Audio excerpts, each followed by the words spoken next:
It's an ongoing concern that Indigenous Australians are overrepresented in prisons right around the country. Aborigines make up around 2% of Australia's population, but number 25% of prison inmates. And few ever aim to become police officers. To address this imbalance, a training program's been deployed in New South Wales to put Aboriginal students from regional towns on the path to a police career. Kirsten Murray reports. As soon as we got the call to form up, your body just straight, your chest poked out, you'd be proud. You started marching slowly along with the drums. And you throw that hat up in the air, you launched it because pride, that's what you're feeling that day. Achieving the title of probationary constable takes sacrifice, commitment and hard work. But for some, there can be added obstacles to overcome. I'm the first person in my family to become a police officer, first sibling of my mum's to graduate high school, the first person to go to university in my family. No one in my family had achieved anything like I have so far. Joshua Sharkey's one of a handful of Aboriginal officers now serving on the front line. But the 20-year-old says it was an unusual career choice for someone like him to make. Where I grew up in a neighbourhood, mostly housing commission. I didn't know many Corey coppers. I didn't know any. The mentality down in my area was if a copper comes, you're going to get arrested.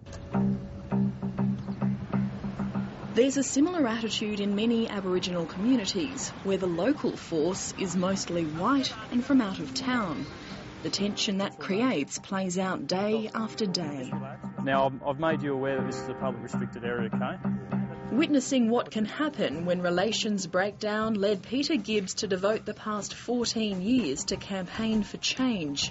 In his eyes, the problem's obvious. If we had a significant Aboriginal population there, why don't we have a significant part of the police force Aboriginal as well? Back in 1987, Peter Gibbs was living in the outback New South Wales town of Brewarrina when the death in custody of Lloyd Boney sparked a riot. Put it down and I'll fight you now.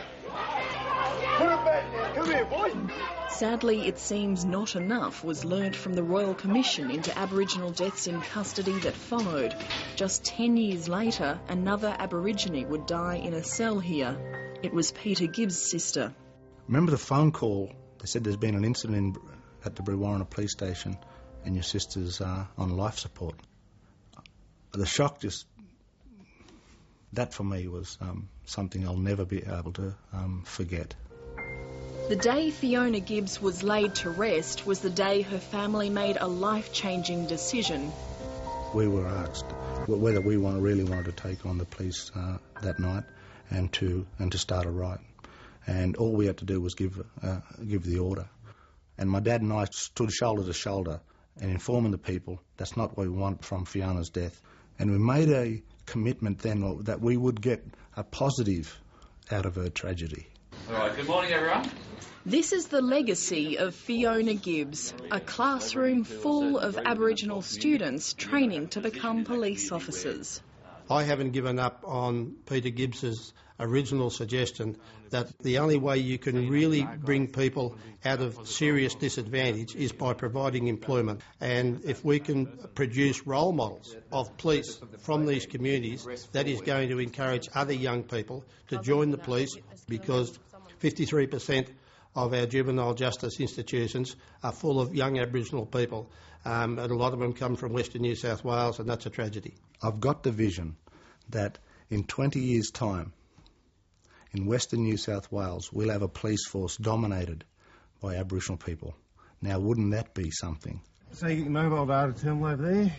An 18-week course run by New South Wales Police and TAFE helps students from regional communities prepare for the gruelling training of the academy. The course is a bridging program. It's to provide the opportunity, the literacy, the academic skills that they need to have to enter the New South Wales Police training course. All I can say is it's one big emotional roller coaster. 1 minute you can be happy and then just break down in tears.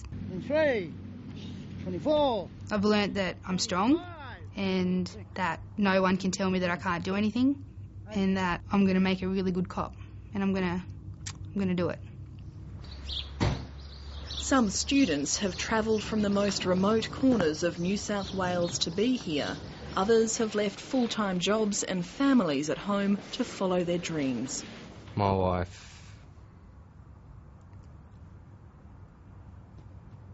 That's a hard one. To my wife it means a lot, but it gives my kids a really good future as well. And hopefully I can be a positive role model to them. Right at the beginning of this course, you guys were given a shirt. That's your first badge. That's the first step or your first mark of being a role model, being a contributor to your community. It starts with that shirt that you're wearing, and it makes its way all the way up to this shirt and that badge there.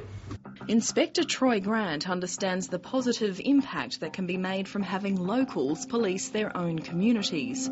As a junior officer, he was posted to Brewarrina 5 years after Lloyd Boney died.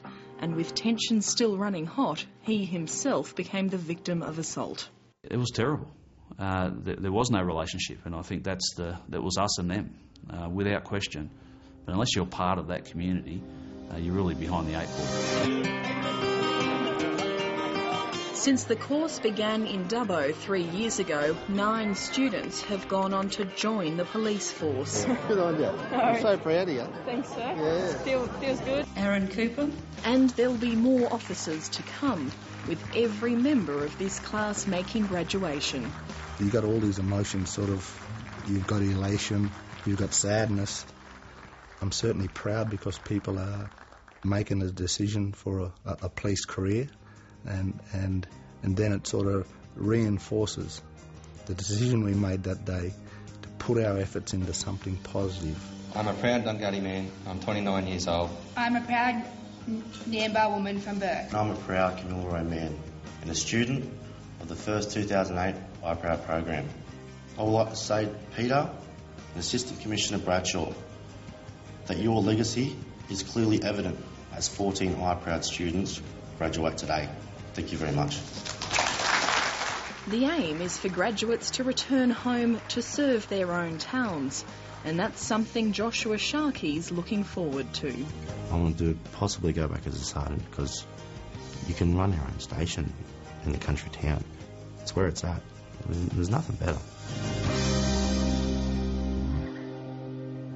Kirsten Murray reporting.